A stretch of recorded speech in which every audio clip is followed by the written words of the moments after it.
uma leitura do livro Caminho, Verdade e Vida, de Francisco Cândido Xavier, ditado pelo Espírito Emmanuel. Velar com Jesus. E voltando para os seus discípulos, achou-os adormecidos e disse a Pedro: então, nem uma hora pudeste velar comigo? Mateus capítulo 26, versículo 40. Jesus veio à terra acordar os homens para a vida maior. É interessante lembrar, todavia, que em se sentindo a necessidade de alguém para acompanhá-lo no supremo testemunho, não convidou os seguidores tímidos ou beneficiados da véspera, e sim os discípulos conscientes das próprias obrigações. Entretanto, esses mesmos dormiram, intensificando a solidão do divino enviado. É indispensável rememoremos o texto evangélico para considerar que o Mestre continua em esforço incessante e prossegue convocando cooperadores devotados à colaboração necessária. Claro que não confia tarefas de importância fundamental a espíritos inexperientes ou ignorantes, mas é imperioso reconhecer o reduzido número daqueles que não adormecem no mundo, enquanto Jesus aguarda resultados da incumbência que lhes foi cometida. Olvidando o mandato de que são portadores, inquietam-se pela execução dos próprios desejos, a observarem em grande conta os dias rápidos que o corpo físico lhes oferece. Esquecem-se de que a vida é a eternidade e que a existência terrestre não passa simbolicamente de uma hora.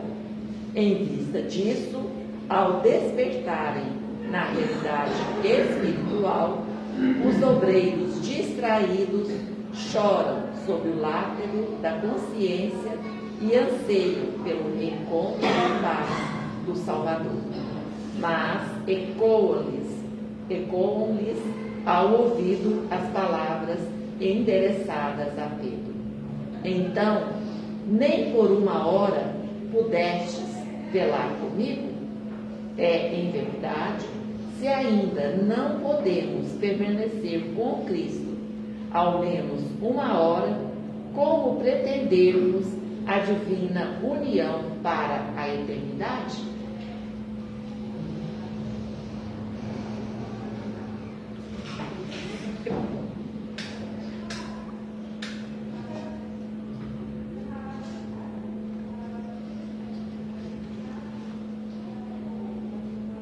Deus divino, misericórdia, divina bondade, nós estamos aqui nesse momento pedindo o seu amparo, pedindo a sua proteção, pedindo que derrame bênçãos de amor, bênçãos de paz sobre nós, sobre esse ambiente, que possamos ser envolvidos pela sua divina misericórdia.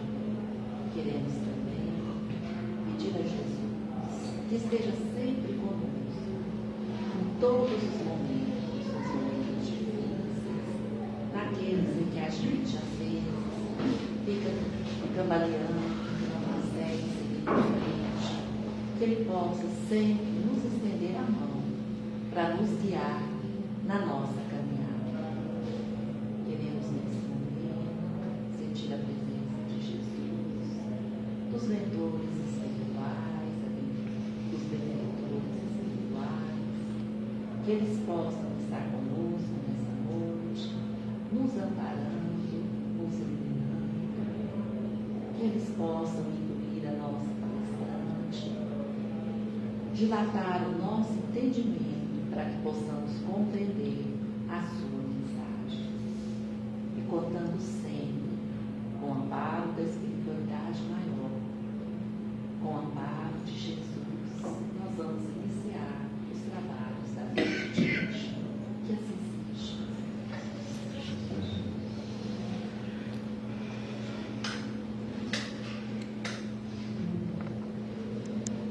E é sempre com muito prazer que a gente recebe a Neidinha. Seja bem-vinda. Obrigada.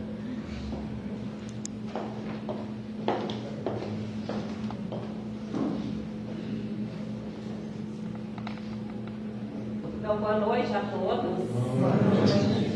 Para mim é motivo de muita alegria estar aqui nessa casa novamente com todos vocês. Esse ano eu venho um mês sim, e o outro ano a gente estava com saudade, né? A gente sente assim, fazendo parte da família, né? Então, muito bom estar aqui com todos vocês. E trouxe aqui um assunto, assim, é um assunto desafiador, né? Para quem não tem o conhecimento da doutrina espírita, mas para nós que temos o conhecimento já muda, né? Já é diferente o seu sentido, porque o nosso assunto de hoje nós vamos falar de perda de entes queridos e mortes prematuras. É uma lição que está contida no Evangelho segundo o Espiritismo, capítulo 5, o item 19. Esse é o nosso assunto de hoje. E eu espero que ao término aqui da nossa reunião, nós possamos voltar para os nossos lares mais alegres, mais felizes, com o nosso coração assim, mais aquecido. Porque conhecer a doutrina espírita, entender, compreender, deixar que os seus ensinamentos entrem na nossa alma e no nosso coração, faz toda a diferença na nossa vida. O Evangelho, na verdade, ele é luz para cada um de nós, ele que nos orienta, ele que nos norteia a nossa vida aqui na Terra. Então, jamais nós devemos, assim, deixar de lado o estudo do Evangelho. Allan Kardec, na codificação, o Evangelho segundo o Espiritismo é o terceiro livro, né, das obras. São 5 obras da codificação. O primeiro é o livro dos Espíritos, o segundo é o livro dos Médiuns, o terceiro é o Evangelho segundo o Espiritismo, o quarto é o Céu e o Inferno e o quinto é a Gênese. Enquanto eu estava sentada lá, eu vi ali, né, Eleusa, a maravilha dos livros aqui à disposição, né? Esse é o que nós precisamos, porque o Evangelho é o alimento da alma. Assim como o nosso corpo físico necessita da alimentação material, nós não ficamos sem ele, porque senão o nosso corpo adoece. O espírito também necessita da alimentação, só que o alimento do corpo nós não vamos aproveitar para a alma, o alimento da alma é outro. Essa reunião, como nós estamos aqui, o conhecimento da doutrina, a prática, é onde nós vamos alimentar o espírito. Então vamos lá. Perda de entes queridos e mortes prematuras, né? Assim, é um assunto que a gente vê que não é muito comentado assim, nas casas espíritas, porque quando fala de mortes, não, vamos deixar isso, vamos deixar de lado, vamos falar de vida. Só que morrer é viver. A morte, ela se representa a vida na sua totalidade, porque nada morre, né? Quando uma pessoa, ela retorna para a pátria espiritual, ela não morreu, ela continua mais viva do que nunca, continua lá com toda a sua vida em abundância. O que fica aqui é somente o corpo físico, mas o espírito não.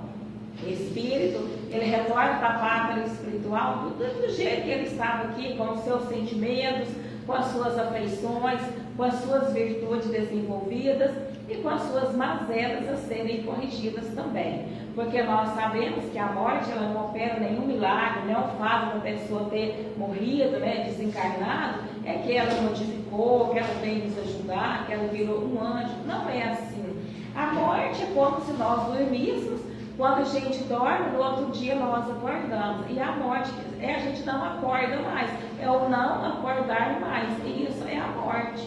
Quando nós dormimos e acordamos, não houve nenhuma transformação durante a noite. Acordamos do mesmo jeito em que nós dormimos, na noite anterior. E com a morte também é a mesma coisa. O ser, ele retorna para a pátria espiritual sem ocorrer nenhuma mudança. Mas para que nós possamos entender essa questão da perda de entes queridos, mortes prematuras, é necessário a gente elevar o nosso pensamento acima da matéria. É assim, visualizar mais, né, fora desse mundo material aqui. Os nossos pensamentos, eles devem ser muito mais assim, a nível de universo e não a nível de terra. Porque aqui na terra tudo é passageiro. o nosso corpo é transitório, a nossa vida aqui ela é transitória também, ela é limitada. Então, a partir do momento que a gente amplia o nosso entendimento, nós vamos entender melhor essa questão da morte, porque até agora ela causou muita dor nos corações. A perda de um ente querido é uma dor justa que as pessoas sentem, porque aquele ser que parte, ele deixou ali saudade, ele deixou ali os seus afetos, ele deixou ali toda a sua convivência. Então, realmente dói. Mas quando a gente vê de outra forma, fica mais fácil, fica mais tranquilo, né? Nós entendemos essa questão da separação. Porque se não for assim, meus irmãos, fica difícil para a gente entender e compreender os ensinamentos de Jesus. Ele que veio aqui para revelar para a gente a vida futura. Jesus, quando ele esteve aqui, a segunda revelação, que é a lei de amor, e ele veio falar também da vida futura. Meu reino não é deste mundo, há muitas moradas na casa do Pai. Então, com a revelação que nós tivemos vinda por Jesus, nós vamos entender melhor, sabendo que essa vida nossa aqui é passageira, ela não é definitiva. A nossa vida verdadeira, tudo se passa lá no plano espiritual. Lá é o nosso lugar de origem. Lá é o mundo causal. E aqui é o mundo dos efeitos. Então lá é a nossa principal morada. Quando o ser nosso parte, ele retorna para o seu novo lar. Então nós vamos chorar, que ele voltou para a sua casa, nós vamos chorar, nós vamos sentir grato, né? Por Deus ter dado a nós a oportunidade de conviver ali com aquele ser, em ter trocado experiências, em ter desenvolvido laços de afetos. Então é assim que nós devemos pensar. Quando o Sanson, essa mensagem, perda de entes queridos e mortes prematuras, ela foi ditada por Sanson, um ex-membro, um antigo membro da Sociedade Espírita de Paris. E quando ele ditou essa mensagem, ele não proíbe nenhuma mãe de chorar pela perda do seu filho querido. Ele não proíbe a esposa chorar pelo esposo, o esposo chorar por ela, os filhos chorar pelos seus pais, não, de forma nenhuma. Ele não está fazendo nenhuma proibição. Podemos chorar sim, porque essa ausência física realmente nós sentimos sim. Então não é isso que ele pede para a gente não chorar, mas que o nosso choro, que seja assim um choro de saudade, né? Um choro assim de alegria, de gratidão, por Deus ter dado a nós a oportunidade de conviver ali com aquela pessoa e de trocar experiências e trocar conhecimento também. Porque a saudade fica, está ali, né? A lembrança daquele ser, a gente está lembrando a todo momento. E essa lembrança nunca vai passar, sempre vai permanecer. O nosso ente querido, ele pode ter partido há 10 anos, há 20 anos, há 30, 40 anos. A saudade sempre fica. A lembrança daquele ser jamais nós iremos apagar. Passa-se os anos, mas a lembrança ela está bem registrada ali com cada um de nós. Então, a gente entendendo isso fica mais fácil, porque a morte ela é uma libertação e não um motivo de pesar, não é um motivo de pesar, não. Ela deixa, a morte ela é um desafio para quem é materialista, para quem acredita que a vida aqui morreu, encerrou, acabou, não tem continuidade. Para essas pessoas, sim, não tem nenhum consolo. Por exemplo, a mãe de um ente querido, a mãe, né, que ela não é espírita, que ela não acredita na imortalidade da alma, em que o seu ser, ele parte para a parte espiritual, para ela é um desespero muito grande. Quantas mães que vinham até o Chico Xavier, assim, desesperada, porque seus entes queridos retornaram, né, para a pátria espiritual, e essas mães, sem nenhuma esperança, sem nenhum consolo, vinha até o Chico Xavier e recebia comunicação dos seus filhos, eles dizendo que estavam vivos, que estavam junto das suas mães. Tem várias cartas, porque o Chico Xavier, ao longo do seu trabalho mediúnico, ele psicografou mais de 10.000 cartas. E essas 10.000 cartas são todas cartas de consolo, trazendo ali o consolo, trazendo o alento para os seus entes queridos, para os seus pais. Tem uma carta que o Chico Xavier psicografou, em que o menino de 7 anos de idade, para nós aqui é morte prematura, né? Mas para a espiritualidade e para aqueles, não existe morte prematura, é prematura aqui para nós. E esse menino chamado Marcelo, ele desencarnou aos 7 anos de idade. E a mãe, desesperada, ela ia no cemitério dela, lá no cemitério, todos os dias depositar flor no túmulo do seu filho. Ela não conformava com a morte dele. E ela foi no Chico, ela não acreditava na imortalidade da para ela morreu, acabou. E essa mãe, ela foi várias vezes no Chico Xavier. Na 4ª vez que ela foi, o Chico Xavier recebeu a comunicação do seu filho. E na carta, entre outras coisas que ele dizia para sua mãe, ele disse assim: mamãe, não precisa gastar dinheiro para comprar flor e depositar no meu túmulo. O dinheiro que a senhora gasta para comprar flores para colocar no meu túmulo, compre pães para levar para as crianças carentes. Então, quando a mãe ela viu essa mensagem, porque só ela sabia que ela ia lá no cemitério todos os dias colocar flor lá no túmulo do seu filho. Quando ela recebe essa carta, ela muda completamente. Ela passa a desenvolver aquela idade.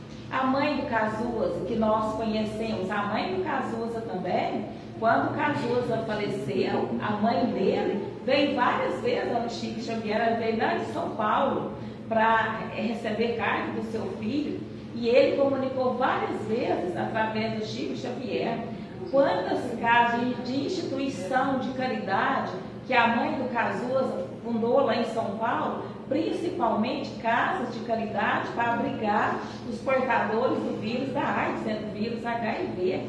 Então fala, meus irmãos, que muitas casas espíritas que foram abertas aí por esse nosso Brasil afora, muitas são essas mães que receberam essas cartas consoladoras e elas, de peito aberto, fundaram essas casas espíritas para levar consolo para demais pessoas. Então, olha, a imortalidade da alma, falando bem alto nos nossos corações. Eu não morri, eu estou vivo, e é mesmo, gente. O espírito não morre, não. Uma vez criado, é para a imortalidade. Uma vez criado, vai viver para sempre. Agora, o corpo, sim. A cada reencarnação, nós vamos, é uma vestimenta nova. Mas o espírito que habita ali aquele corpo não é novo, não. Não nasce espírito toda hora, nasce corpo em que o espírito anima ali aquele corpo. Mas, então o espírito que está ali naquele corpinho é antigo, traz consigo todas as suas bagagens, os seus conhecimentos, as suas virtudes, as suas mazelas a ser corrigidas. Tudo está em nós, toda a cúmula das nossas experiências, das nossas vivências, dos conhecimentos, de tudo que nós acumulamos ao longo aí desses milênios afora, está muito bem guardado, muito bem arquivado no nosso inconsciente. Nós não vamos perder nada, nada. Está tudo guardado conosco. Então, o ser que morte aqui, ele retorna para a pátria espiritual com toda a sua vida, com todos os seus conhecimentos. Então, não é motivo aquele choro de lamento. Ai, por que meu filho foi? Por que meu ente foi? Todos vão. Não, por quê? Comigo, porque acontece quando não pode acontecer com a gente. Então, entendendo dessa maneira tranquila, fica mais fácil. Jamais nós vamos dizer um adeus para aquele ser nosso que parte. Como Camille Flammarion, no discurso que ele fez no sepultamento de Allan Kardec, ele fez um discurso muito belo, e esse discurso está gravado lá no livro Obras Póstumas de Allan Kardec, depois do seu desencarne. Nesse discurso que ele faz, ele diz assim: eu não te digo um adeus, meu amigo, e sim um até breve. Assim também, quando um ente querido nosso está lá, para ser sepultado, ao invés de pensar que nunca mais vai ver, nunca mais eu vou ouvir a sua voz, nunca mais eu vou ouvir o seu cantar, que a gente escuta muito. Não, um até breve. Você está indo lá na minha frente e eu vou atrás também. Os reencontros, eles ocorrem demais, meus irmãos, ocorrem demais. Quando a pessoa aqui, ela já está assim, na sua fase final, ela já está assim, quase que despedindo aqui na terra, para renascer no plano espiritual, o André Luiz é riquíssimo as obras dele. Sempre relata que tem ali um pai, tem uma mãe ali para ajudar aquele desprendimento. No livro do André Luiz, é o quarto livro, Obreiros da Vida Eterna. Nesse livro, Obreiros da Vida Eterna, veio uma equipe lá no plano espiritual aqui na Terra para auxiliar o desencarne de 4 pessoas que iriam desencarnar. Então essa equipe veio acompanhando todo ali aquele processo desencarnatório. Tem a desencarnação de Fábio, não sei se eu já contei aqui. O Fábio, ele era um espírita muito atuante no movimento espírita, totalmente voltado para a caridade. Ele ajudava as pessoas através da sua mediunidade. E o Fábio, no desencarne dela, a sua mãezinha, ela veio para assistir ele. E ela acompanha ele durante todo ali o processo do velório. O velório numa sala e o Fábio com a sua mãezinha em outra sala ao lado.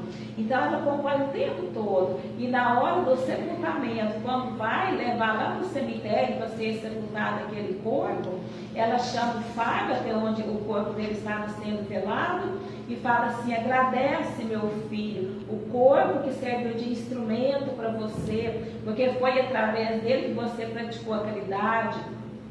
Foi através dele que você auxiliou o próximo. Foi através desse instrumento divino aqui que você constituiu a sua família e ensinou seus filhos no caminho do bem. Agradece esse instrumento que você acabou de deixar. Então, olha, meus irmãos, o nosso corpo é um instrumento. É a ferramenta de trabalho que o Espírito precisa enquanto está aqui na Terra. No plano espiritual não é esse corpo material, grosseiro, não. Nós estaremos sempre revestidos com o nosso perispírito.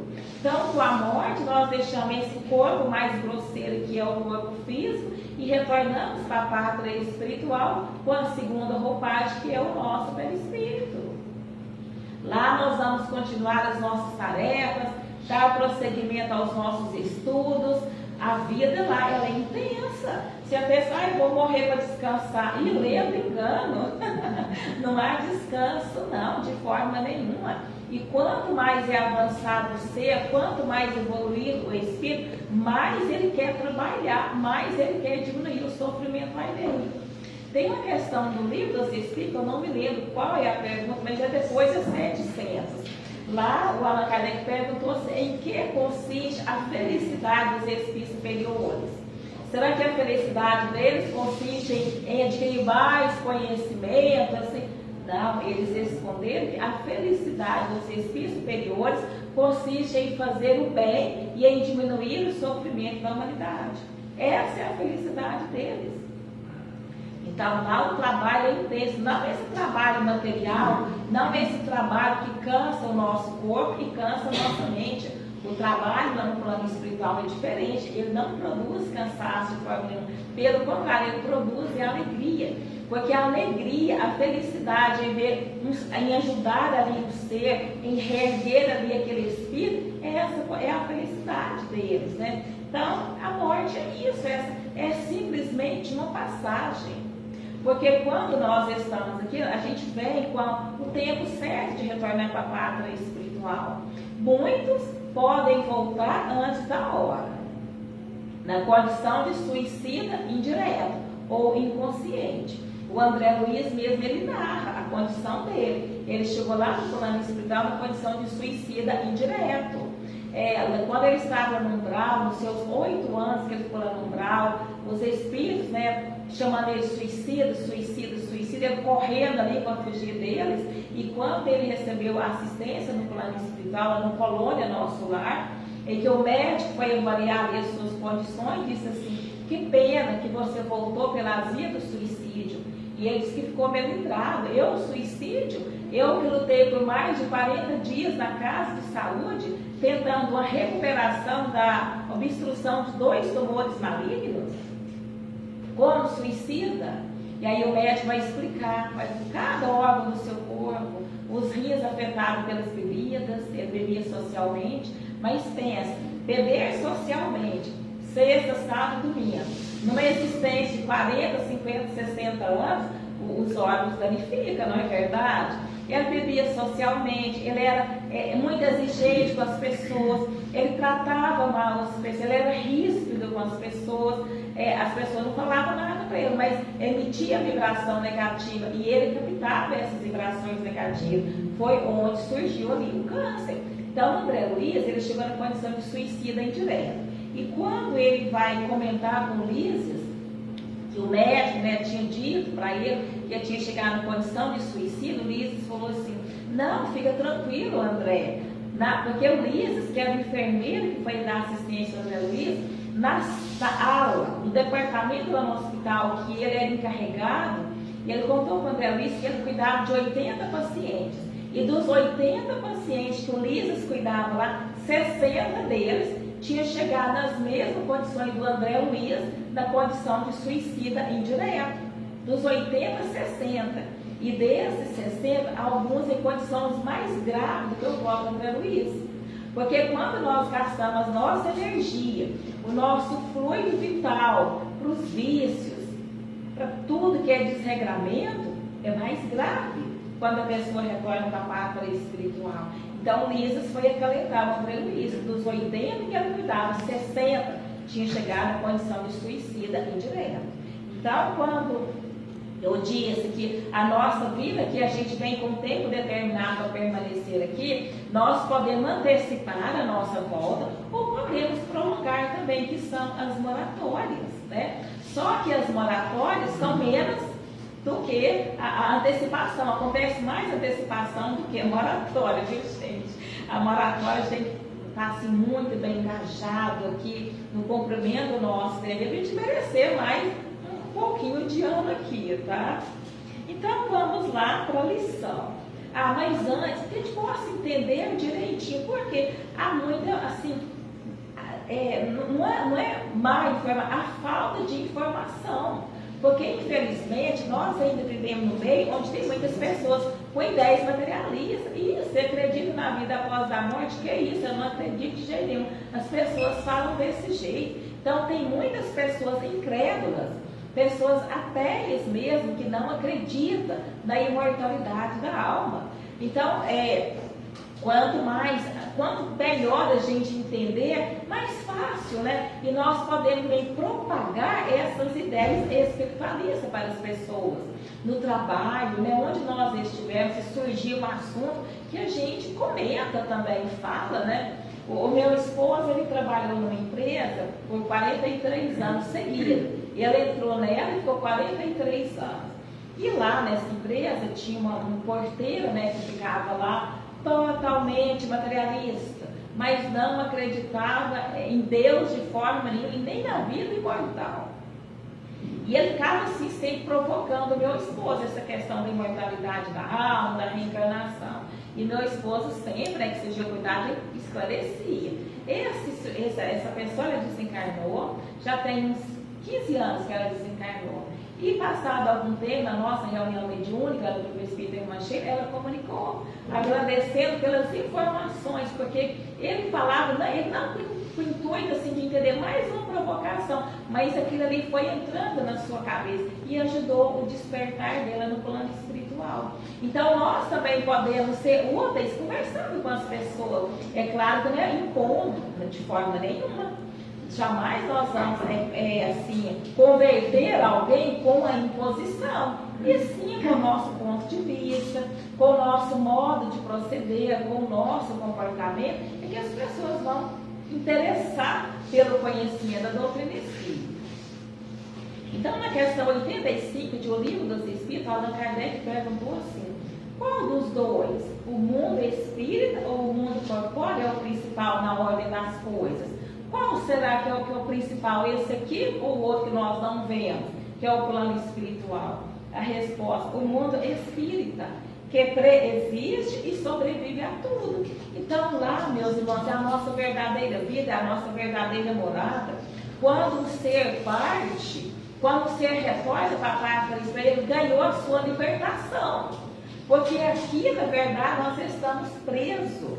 Estava lendo hoje uma pequena mensagem da Joana de Anjos no seu livro, Liberta-te do Mal.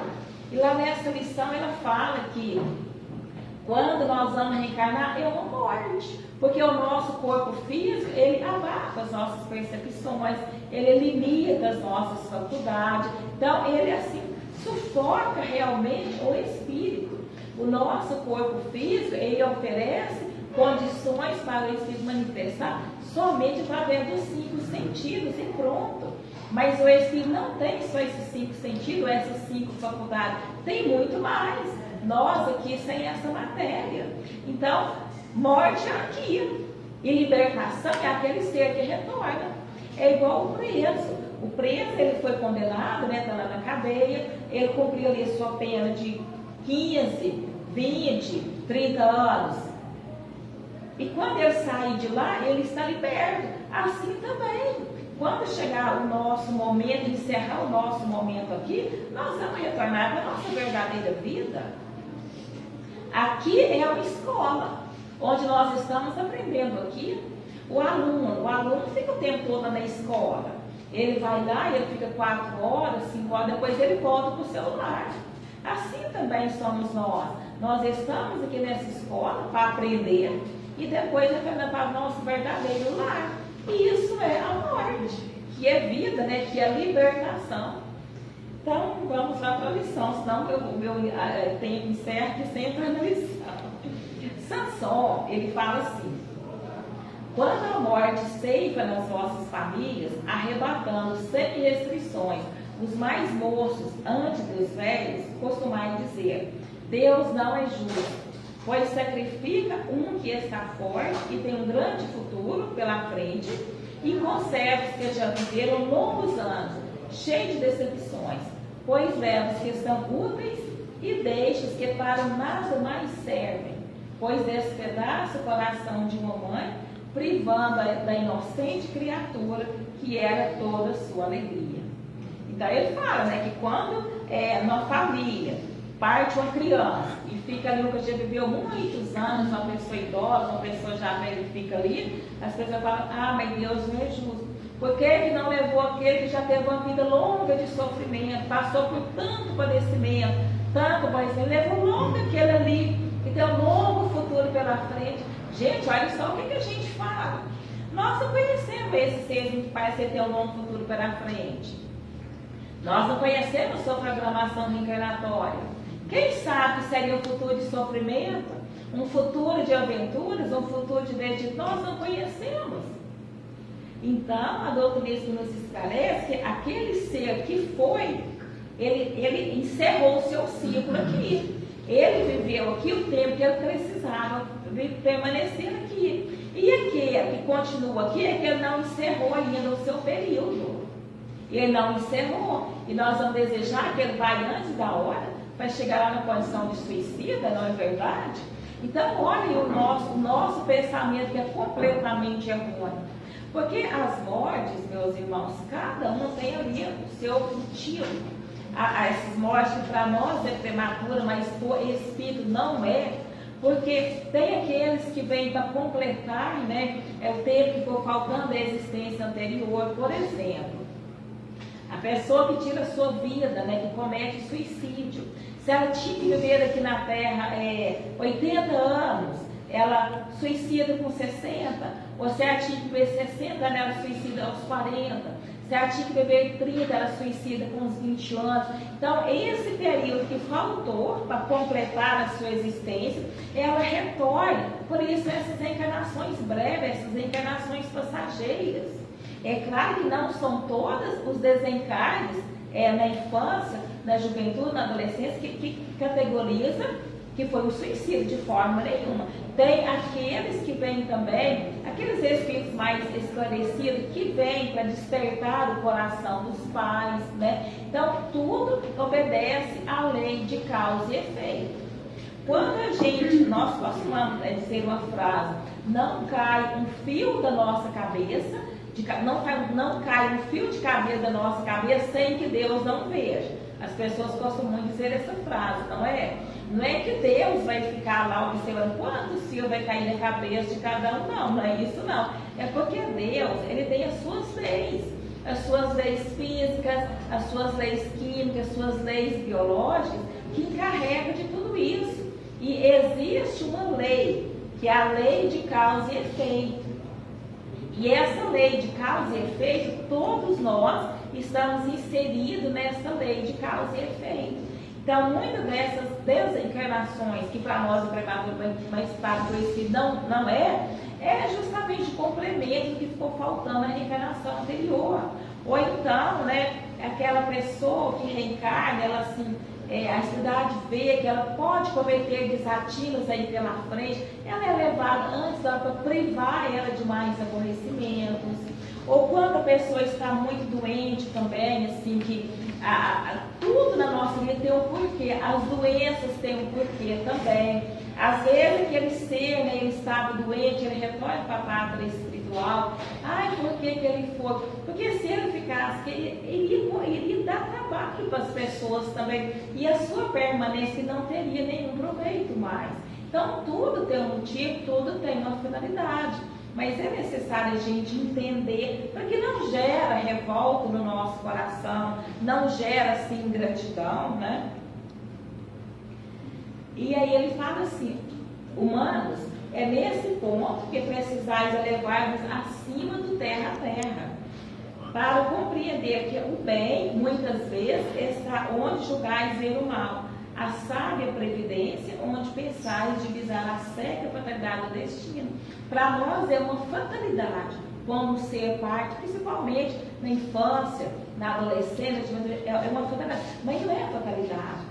Tudo obedecendo à lei de causa e efeito. Porque mesmo nessa lição aqui, Sansão fala assim para as mães, será que Deus, será que o Senhor, Ele vai infligir penas cruéis só por mero capricho de tirar ali do seu seio aquela criança que é toda a sua alegria, aquele jovem que para a mãe tem um novo futuro? Mas que futuro é esse?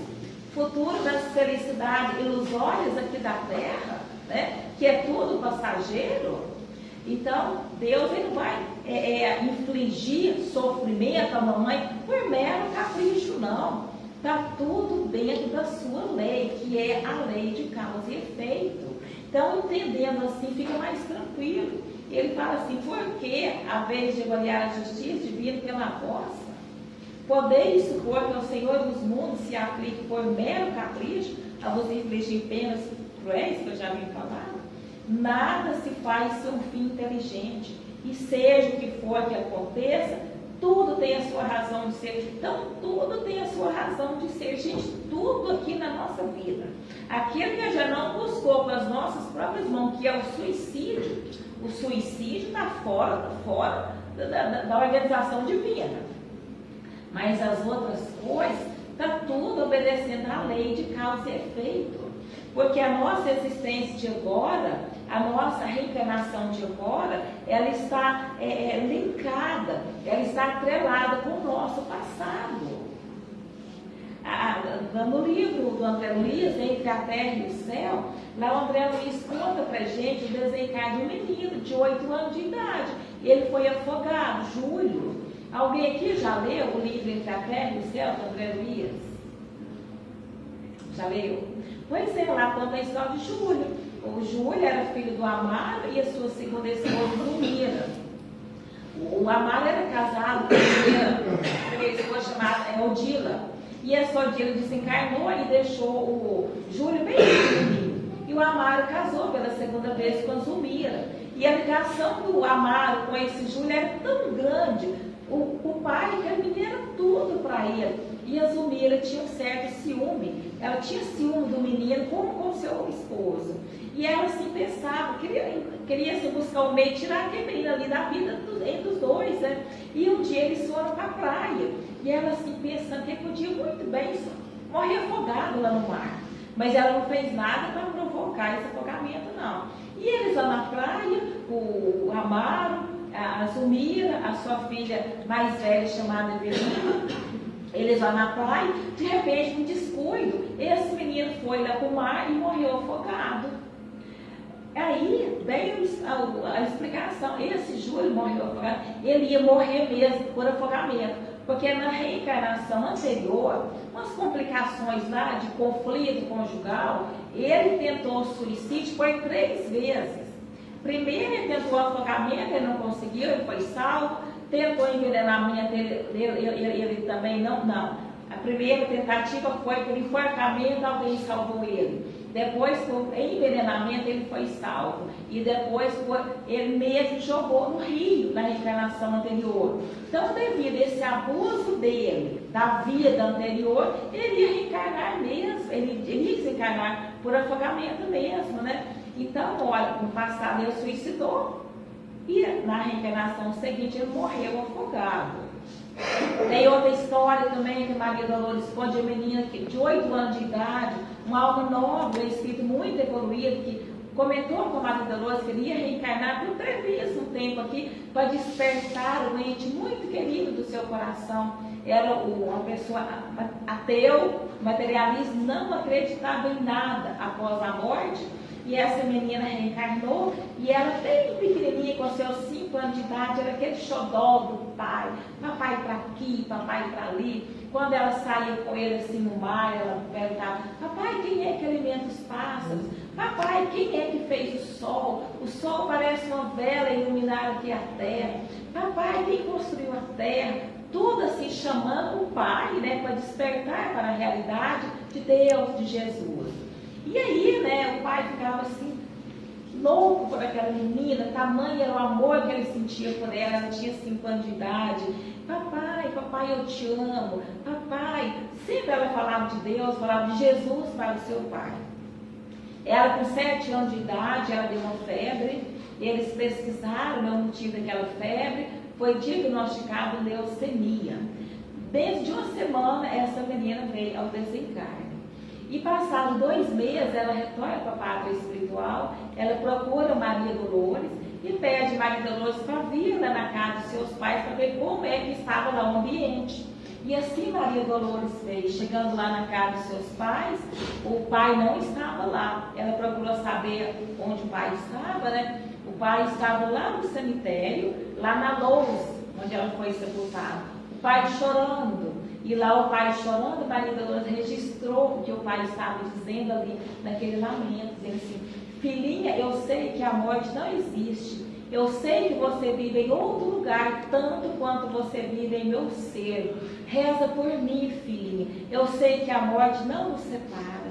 Então, gente, olha, essa reencarnação de uma menina de 7 anos de idade desencarna, ela veio com essa missão de despertar o coração daquele pai, que é um ente muito querido dela, para as verdades espirituais, para as verdades eternas. Então são vários os fatores que levam, né, um serzinho do nosso coração a voltar, a retornar para o seu verdadeiro lar, que para nós é da hora, mas não é. Fazia parte ali daquela programação reencarnatória, 1 ano, 10 anos, 15 anos, 20 anos. Tem 2 semanas atrás, não sei se vocês viram, tem o técnico do Grêmio, parece, é o Mano Menezes. Mano Menezes, ele foi treinador do Cruzeiro, lá na minha família todos nós somos torcedores do Cruzeiro. Então a gente acompanha, né? 2 netos, né, do Mano Menezes, eles morreram no acidente. Uma menina de 16 anos e um menino, parece que de 9 anos, né? Então, essas mortes assim, cortam o nosso coração. Mas o que tem ali por trás desse desencarne? Foi morte violenta por acidente, né? Assim, uma morte inesperada, que ocorreu assim abruptamente, né? Tem um porquê, tudo dentro da lei de causa e efeito. E aquele ser que retorna, nós pensamos assim, nossa, morreu de acidente, está sofrendo muito.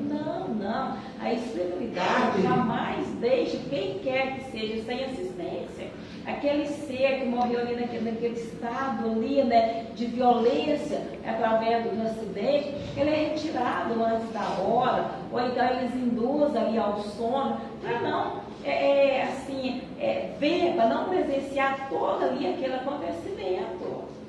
Então, a bondade de Deus é infinita em favor de cada um de nós. Então, eles estão sempre agindo, sempre atuando em benefício da nossa alegria, da nossa felicidade. Então, esse assunto é um assunto assim, bastante amplo, né? Mas, basicamente, é isso que Sansão vem falar. Que quando um ser nosso retorna, vamos agradecer a Deus, vamos continuar pedindo por ele, porque ele lá sente falta também. Ele lá sente saudade. A gente pensa que a saudade é só dos que fica. Não. O ser que retorna, ele sente saudade também dos seus afetos. E pode haver esses reencontros durante o sono. Não precisa a gente desencarnar para reencontrar o nosso ente querido no plano espiritual. Durante o sono, a gente preparando ali para esse encontro, buscando o equilíbrio, buscando controlar as nossas emoções, nós podemos encontrar com eles. Quantos encontros ocorrem? No mesmo livro do André Luiz, Entre a Terra e o Céu, ele conta de 3 mães que as suas crianças desencarnaram e elas foram levadas lá no educandário. Esse educandário, a Meimei, chamada Blandina, é ela que dirige esse educandário. Então, mães, né, que os seus entes queridos retornam, elas vão lá para reencontrar eles, para matar ali essa saudade, né? E nós podemos reencontrar com o nosso pai, com a nossa mãe, com o nosso ente querido que já nos antecederam. Mas vai depender do nosso equilíbrio aqui. Porque se lá eles estão procurando reajustar e a gente vai com todo desespero, a estrada não permite. Só permite quando haja ali o equilíbrio, para não atrapalhar o que está lá no plano espiritual. Porque lá é mais delicado para ele do que aquele que fica aqui. Lá ele está na fase de adaptação, né? Então é isso. Tem alguma pergunta para fazer?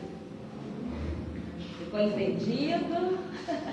Então, da minha parte, eu só agradeço, né, por a oportunidade de trazer essa explicação aqui para todos nós juntos, para que quando chegar a vez de nós assistir a partir de alguém, que o nosso coração esteja mais tranquilo, né, mais assim, sossegado, e a gente, tchau, vai na frente, eu irei, né, na hora certa, né. Então é isso. Uma boa noite a todos, muito obrigada, e que as bênçãos do Mestre Jesus permaneçam com cada um de nós. Muito obrigada. É um tema difícil, mas necessário, né? Necessário e tranquilo também, né? Com entendimento, né? Para mim fica mais fácil.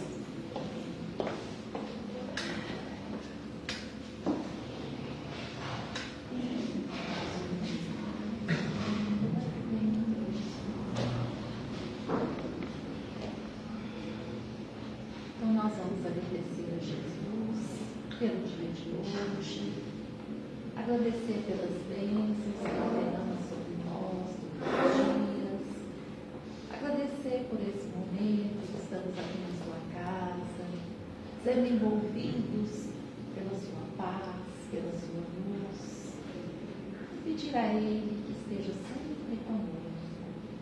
Nós cremos em Ti, Senhor, e sabemos que podemos sempre contar com a sua presença em todos os momentos. Que essa paz que nos envolve nesse momento, que essas boas vibrações possam nos acompanhar pelos nossos lares, que possam ser estendidas a todas as pessoas que estão à nossa espera, que possamos ter uma noite tranquila, de muita paz, de muita serenidade, que o Senhor possa